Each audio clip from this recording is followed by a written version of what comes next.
Ada sekelompok jamaah ini melaksanakan sholat tarweh, tetapi sebelum sholat tarweh itu menyanyikan lagu Indonesia Raya. Ini sesuatu yang baru, teman-teman.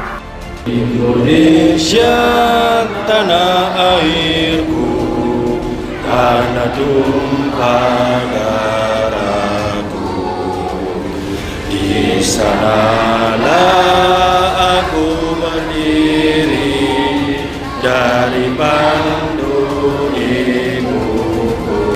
Kaidah pertama, jika Anda menemukan kalimat bertentangan langsung dengan Al-Quran, satu, atau bahkan dengan hadis-hadis lain yang sahih, maka dipastikan hadisnya adalah palsu.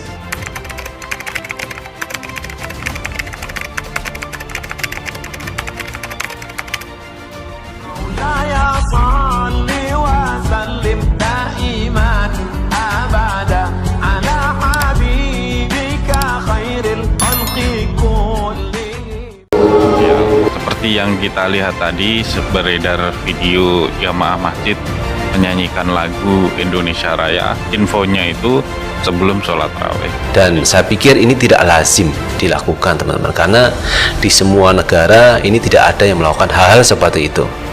Namanya sholat itu, kalau sholat tarawih, teman-teman, biasanya kalau di Indonesia itu dimulai dengan sholat isya. Habis sholat isya ini melakukan sholat tarawih. Munculnya hal-hal yang terlihat aneh dan menjadi perdebatan di media sosial karena ada orang yang ingin menambah-nambahi dengan dalih inilah yang terbaik, ini adalah perbuatan baik. Padahal sebenarnya apa yang kita lihat baik itu belum tentu baik loh di sisi Allah Subhanahu wa taala. MUI di Sulawesi Selatan menyatakan bahwa menyanyikan lagu Indonesia Raya sebelum tarawih yang dilakukan satu jamaah dan kemudian viral terkesan melecehkan agama maupun negara. Jadi tidak ada hal lain yang sifatnya itu aneh-aneh. Tetapi kalau yang kita lihat hari ini, videonya viral, ini kan sesuatu yang diadakan, teman-teman, yang sebenarnya tidak ada tuntunannya. Kalau kita berislam itu harusnya kita mengikuti dari ajaran Rasulullah, kemudian juga para sahabatnya serta ulama. Karena yang selama ini kita pegangi itu. Nah, Sekretaris Umum MUI Sulawesi Selatan yaitu Dr. Muammar Bakri LC.MA menyebut agama maupun negara masing-masing memiliki nilai kesakralan tersendiri. Kaidah pertama, jika Anda menemukan kalimat bertentangan langsung dengan Al-Quran, satu, atau bahkan dengan hadis-hadis lain yang sahih, maka dipastikan hadisnya adalah palsu. Jelas?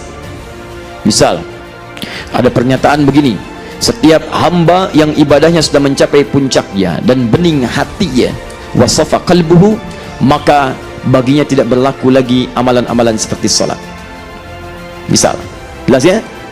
Padahal dalam Quran ada perintah aqimu salat, tunaikan salat. Nabi orang paling soleh masih salat. Tiba-tiba orang itu menyampaikan kalimat demikian, maka bisa dipastikan kalimatnya palsu kalau disandarkan pada Nabi sallallahu alaihi wasallam. Contoh, sampai jadi aliran, ada hati-hati sampai jadi aliran. Anda buka kitabnya Syekh Muhammad Hashim bin Ash'ari, Hadratus Syekh, pendiri Nahdlatul Ulama, tanggal 31 Januari 1926. Saya sering katakan beliau menulis 19 kitab. Kitab keduanya Risalah Ahlus Sunnah wal Jamaah. Ketika beliau menyantumkan dalam kitabnya, Anda buka misalnya di halaman ke-11 itu, paling kiri sebelah bawah. Ketika beliau sebutkan ada aliran-aliran tersebar di Jawa. Apa aliran itu? Al-Abahiyun. Siapa Abahiyun itu? Punya kesimpulan. Apa kesimpulannya? Dia katakan setiap orang berzikir kepada Allah dengan ibadah sampai merasa bening hatinya, wasafa qalbuhu. Ya, wasafa qalbu, dia merasa bening hati dan merasa beriman pada Allah, meninggalkan kekufuran, maka berlaku baginya satu ketentuan, tidak perlu mengerjakan amalan-amalan. Al-ma'mur bil ma'ruf, al-amr cukup ditinggalkan, mengerjakan nahi pun itu tidak dihukum. Keluar kaidah. Jadi kalau Anda menemukan orang ini misalnya, maaf, dia tidak sholat, sudah, karena dia menyimpulkan sudah dekat dengan Allah, sudah bersih. Ya, hasil sholat tercapai. Apa hasil sholat? Tanha anil fahsya'i wal munkar, mencegah perbuatan keji dan mungkar. Kalau saya sudah tidak mengerjakan perbuatan keji dan mungkar, nggak usah sholat lagi. Logis tidak? Tujuan sholat mencegah perbuatan keji dan mungkar.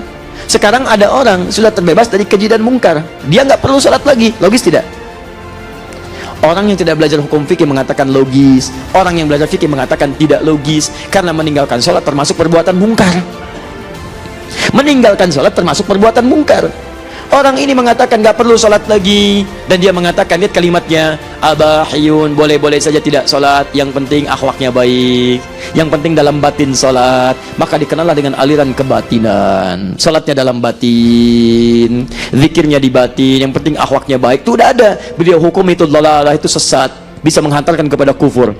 Kalau Anda awas ya, datang pada satu tempat, satu aliran, Anda melihat misalnya bajunya bagus ya, kelihatan bagus, jenggotnya seperti panjang, dahinya hitam, jubahnya luar biasa panjang, bahkan melebihi Batman misalnya gitu kan, dipakai oleh dia. Tiba-tiba Anda datang waktu sholat, Anda lihat dia tidak sholat. Pak Kiai, kok belum sholat? Dia jawab, ade masih latihan. Kalau Pak Kiai, rohnya sedang sholat, cuman jasadnya masih di sini. Pak Kiai sesat. Tinggalkan. Ada. Kalau ada kaidah demikian, tinggalkan.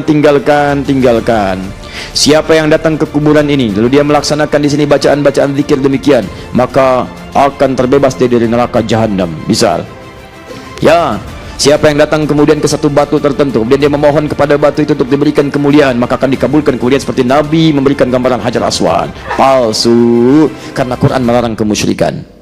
Paham? Palsu karena bertentangan keterangan Nabi sallallahu alaihi wasallam. Paham di sini?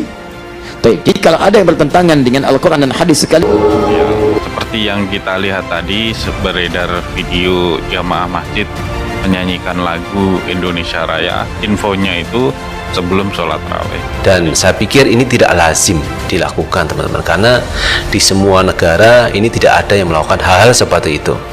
Namanya sholat itu, kalau sholat tarawih teman-teman, biasanya kalau di Indonesia itu dimulai dengan sholat isya, habis sholat isya ini melakukan sholat tarawih. Munculnya hal-hal yang terlihat aneh dan menjadi perdebatan di media sosial karena ada orang yang ingin menambah-nambahi dengan dalih inilah yang terbaik, ini adalah perbuatan baik. Padahal sebenarnya apa yang kita lihat baik itu belum tentu baik loh di sisi Allah Subhanahu wa taala. MUI di Sulawesi Selatan menyatakan bahwa menyanyikan lagu Indonesia Raya sebelum tarawih yang dilakukan satu jamaah dan kemudian viral terkesan melecehkan agama maupun negara.